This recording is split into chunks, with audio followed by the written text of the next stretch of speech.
শিক্ষা দক্ষতামূলক প্রশ্ন। 20টি সংখ্যার গাণিতিক গড় শূন্য হলে কতটি সংখ্যা শূন্যের থেকে বড়?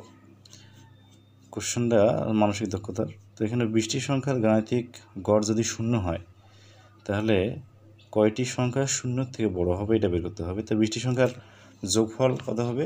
20 গুণ 0, তার মানে এটা 0। এখন এটা অ্যান্সারটা বিভিন্ন হতে পারে। তো প্রচলিত যে প্রশ্নটা আসে ওটার অ্যান্সার হচ্ছে 19।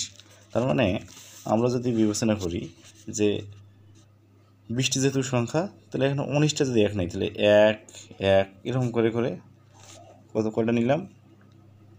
এখানে 19টি 1 নিলাম। 19টি 1 সমান হচ্ছে 19। আর যে 20তম সংখ্যা এইটা যদি আমরা কত নেই? 20তম সংখ্যাটা নিলাম, 20তম সংখ্যা এইটা নিলাম -19। তো এখানে 19টা সংখ্যা হচ্ছে 19টা 1 হচ্ছে 19, আর 20তম সংখ্যা নিলাম -19। তো যোগ করলে কত হচ্ছে? 0। তাহলে এখানে 19টা সংখ্যা 1-এর থেকে বা শূন্যের থেকে বড়।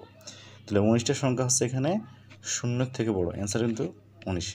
আবার একইভাবে বিভিন্ন অ্যান্সার থাকতে পারে। যেমন এখানে একটা নিলাম 1 আর একটা বিয়োগ 1, আবার 1 আর একটা বিয়োগ 1, এরকম করে যদি নেই তাহলে 10টা এখানে আসবে কি? 10টা 1 আর একটা আসবে বিয়োগ 10টা 1, এরকম করে যদি নেই 20টা সংখ্যা, তাহলে 10টা হচ্ছে পজিটিভ মান, অর্থাৎ +10 থাকতেছে, আর এখানে বিয়োগ থাকবে যে এটা 10টা। তো এখানে বিয়োগ করলে মান হবে 0, আর গড় কী হবে? ওই 0। তো এইভাবে করা যায়। বিভিন্ন অ্যান্সার থাকতে পারে, কিন্তু প্রচলিত প্রশ্নের যে অ্যান্সারটা আসে সেটা 19।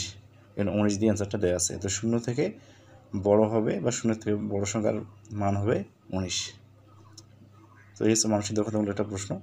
তো আরেকটা মানসিক দক্ষতার প্রশ্ন, বা এটা এমনিতে ম্যাথে থাকতে পারে, যে 7-এর গুণাত্মক বিপরীত ও যোগাত্মক বিপরীত সংখ্যার গুণফল কত? এখানে 7-এর গুণাত্মক বিপরীত ও যোগাত্মক বিপরীত সংখ্যার গুণফল কত? তাহলে যোগাত্মক বিপরীত কী আর গুণাত্মক বিপরীত কী, এটা একটা জানার বিষয়। গুণাত্মক বিপরীত হচ্ছে কোনো সংখ্যার সঙ্গে যে সংখ্যা গুণ করলে গুণফলটা হবে কত? 1, তাকে বলা হচ্ছে যোগাত্মক। এখানে কি গুণাত্মক বিপরীত। যেমন 7-এর সাথে যদি আমরা গুণ করি কি 1/7, তাহলে তার মান হয়ে যাবে 1। সোজা কথায় যে সংখ্যা দেওয়া থাকবে সেটাকে 1 ভাগ তত লিখলে হয়ে যায়। যেমন x যদি একটা সংখ্যা হয় তাহলে x-এর গুণাত্মক বিপরীত হবে 1/x। x-এর গুণাত্মক বিপরীত 1/x, 1 নিচে ভাগ দিলে গুণাত্মক বিপরীত পাওয়া যাবে।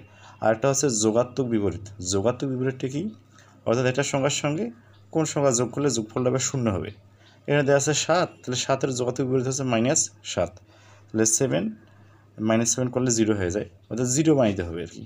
যদি এখানে x থাকে তাহলে x-এর যোগাত্মক বিপরীত সংখ্যা হচ্ছে -x, তাহলে 0 হয়ে যায়। দুটো যোগ করলে অবশ্যই 0 হয়ে যাবে। এটা হচ্ছে যোগাত্মক বিপরীত সংখ্যা। তো প্রশ্ন লেখা আছে 7-এর গুণাত্মক বিপরীত ও যোগাত্মক বিপরীত সংখ্যার গুণফল কত? দুটো যদি আমরা গুণ করি, একটা -7 একটা 1/7, গুণাত্মক বিপরীত হচ্ছে 1/7 আর যোগাত্মক বিপরীত হচ্ছে -7, গুণ করলে গুণফল হচ্ছে -1। এর অ্যান্সার হচ্ছে -1।